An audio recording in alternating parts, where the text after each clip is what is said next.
Uncle, आप यहाँ पर खड़े होकर क्या कर रहे हो और ऑफिस की तरफ क्यों देख रहे हो आप?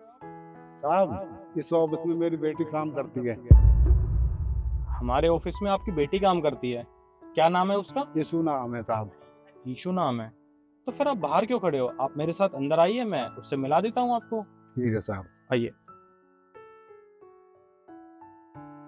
आइए अंकल, ये रही ईशु, आप मिल लीजिए।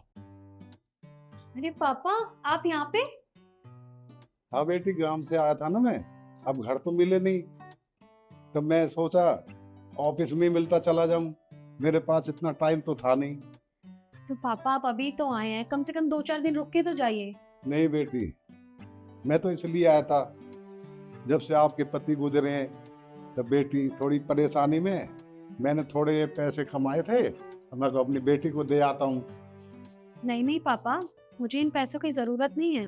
मेरे पास फिलहाल सब कुछ है, मैं अच्छी नौकरी करती हूँ, मुझे इसकी जरूरत नहीं है। नहीं बेटी, फिर भी नाती भी पड़ेगा, स्कूल में जाएगा, आप पे इतना बोझ होगा। मैं सोचता हूँ कि मैं भी तेरा कुछ सहारा बनूं।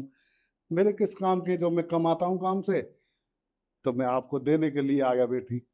पापा, आप गांव में अकेले रहते हैं, आपका अपना भी तो खर्चा होता है ना। और आप वैसे भी कितने पैसे कमा पाते हैं?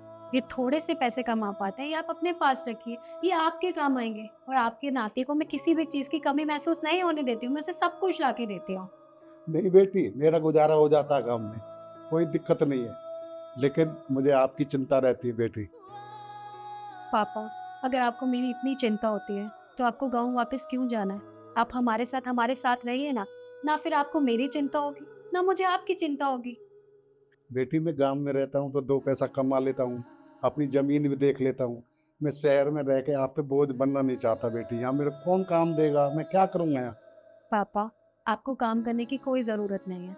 और माँ बाप अपने बच्चों पे कभी भी बोझ नहीं होते हैं। बचपन से लेकर आज तक आपने हमें पाला पोसा है, और अब जब हमारी बारी आई है तो हम अपने पैर पीछे कैसे कर लें? आप गांव में अकेले रहते हैं, आप यहाँ पे हमारे साथ रहिए, मुझे भी खुशी होगी और आपकी नाती को भी तो खुशी होगी ना। बेटी तो ठीक है, लेकिन बेटी मैं आप पे बोझ बनना नहीं चाहता। मैं गांव में रहूँगा, दो पैसे कमाऊँगा तो आपके काम आएंगे। तेरे अलावा मेरा कोई है इस दुनिया में? अब काम भी जरूरी है, जब तक करूँगा तो काम तो करूँगा बेटी। शहर में कौन काम देगा मेरे को। ठीक है पापा, जैसे आपकी मर्जी, पर आप अपना ख्याल रखिएगा। ठीक है बेटी, मेरे ट्रेन का टाइम हो रहा है, ये पैसे रख लो आप, मुझे गांव जाना है। पापा, मैं ये पैसे नहीं रख सकती, आप ये पैसे अपने पास रखिए, आपके काम आएंगे। नहीं बेटी, काम आएंगे आपके। नाती को भी स्कूल में पढ़ाना है, आप पे बड़ा खर्चा है। सुनिए, देखिए, आप दोनों के बीच में बोलने का मुझे हक तो कोई नहीं बनता, पर फिर भी मैं एक बात बोलना चाहूँगा। अंकल, आप अपनी बेटी से इतना प्यार करते हो और आप गांव में रहते हो और आपकी बेटी शहर में रहती है। क्यों ना आप एक काम करो, आप भी शहर में रहने लगो इसके साथ। तो इनको चिंता भी नहीं रहेगी और ना ही आपको इनकी चिंता रहेगी। बाबूजी, मैं यहाँ रह के क्या करूँगा? गांव में तो मैं दो पैसा कमा लेता हूँ। मैं अपनी बेटी पे बोझ बनना नहीं चाहता है। अब यहाँ क्या करूँगा? गांव में दो पैसा कमा लेता हूँ और अपना खेती बाड़ी कर लेता हूँ। देखिए अंकल, आप काम की चिंता मत करिए। अगर आपको सिर्फ काम ही चाहिए ना, तो काम तो मैं दे दूंगा आपको। हमारी कंपनी में एक सिक्योरिटी गार्ड की ज़रूरत है। अगर आप चाहो तो हमारी कंपनी में सिक्योरिटी गार्ड की जॉब कर सकते हो। आपको पूरे 18,000 रुपये सैलरी मिलेगी। अगर आपको मंजूर है, आप काम करना चाहते हो, काम कर सकते हो। आप हमको काम देंगे?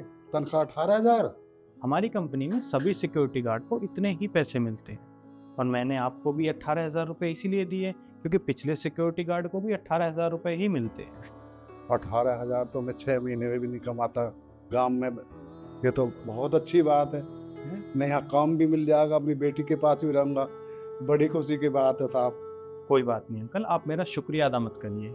ये तो बस एक छोटी सी समस्या थी, इसका मैंने हल कर दिया। और ईशो, तुम एक काम करो, आज छुट्टी ले लो और अपने पापा के साथ अपने घर जाओ, ठीक है? और कल दोनों एक साथ आ जाना। Okay sir, thank you so much. कोई नहीं, तुम जाओ, ठीक है?